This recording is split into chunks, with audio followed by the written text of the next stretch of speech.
Hello guys, Dr. Gonzalez here. Today I wanted to talk to you guys a little bit about blood flow restriction and a new study that was just published in the Sport Health magazine. Blood flow restriction is a physical therapy protocol where we restrict blood flow to a group of muscles while we exercise our patients or our athletes.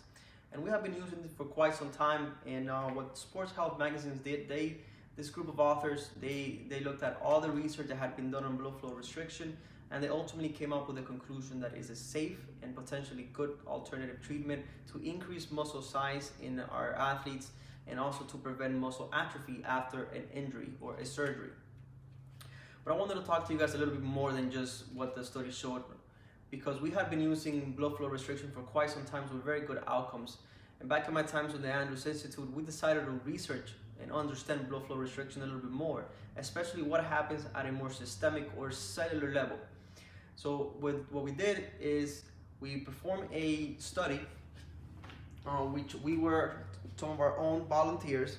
We exercised on a recumbent treadmill bicycle, and we exercised for approximately 20 minutes utilizing cold compression, as we see here in the images.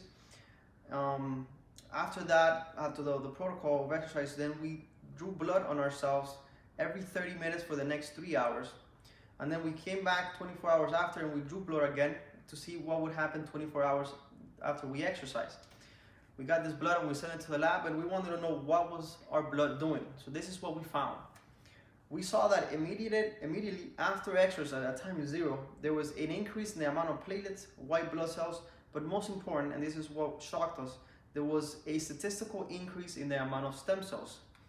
And this shines some light of how is blood flow restriction. Not only does it increase blood flow and helps our atrophy, but it also causes a systemic mobilization of stem cells that are circulating through our body. And that does help our athletes significantly. I actually been utilizing this technology and this research in my own practice, and especially when I'm using some of the regenerative or stem cell procedures in some of my athletes.